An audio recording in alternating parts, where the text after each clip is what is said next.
பட்ஜெட்டில் படம் எடுத்து நல்ல வசூலை பெற்றால் தயாரிப்பாளருக்கு அதிக லாபம் கிடைக்கும். அதுவே பெரிய நடிகர்களை வைத்து அதிக பட்ஜெட் படங்களை எடுத்தால் தயாரிப்பாளருக்கு பெரிய நஷ்டத்தை கொடுத்துவிடும். ஏனெனில் ரஜினி, கமல், விஜய், அஜித் போன்ற பெரிய நடிகர்களுக்கு சம்பளமே 100 கோடிக்கு மேல் கொடுக்கப்படுகிறது.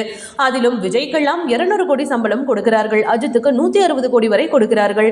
அடுத்து அவருக்கு 200 கோடியை கொடுக்கவும் தயாராகிவிட்டார்கள். கல்கி படத்தின் 2 பாகத்திலும் நடிக்க கமலுக்கு 150 கோடி சம்பளம் பேசப்பட்டிருக்கிறது. இந்த சம்பளம் எல்லாம் இந்த 2 வருடங்களில் தான். குறிப்பாக இப்போது எல்லா படங்களுமே பேன் இண்டியா படங்களாக உருவாகி வருகிறது.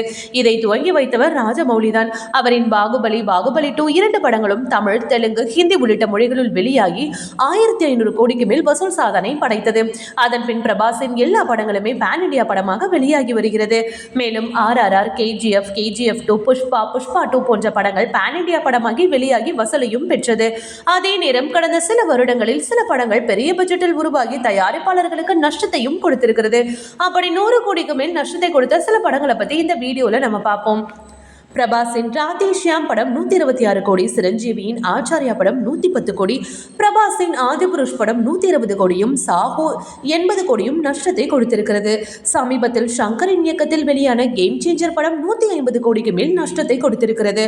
அல்லு அர்ஜுனின் புஷ்பா 2 படம் 1800 கோடி வசூல் செய்து 2024ஆம் வருடத்திலேயே அதிக வசூல் செய்த படம் என்கிற சாதனையும் பெற்றிருக்கிறது. ஓகே வியூவர்ஸ், இது போல சினிமா செய்திகளை நீங்கள் பார்க்க மறக்காம சினி டைம்ஸ் சேனலை சப்ஸ்கிரைப் பண்ணுங்க.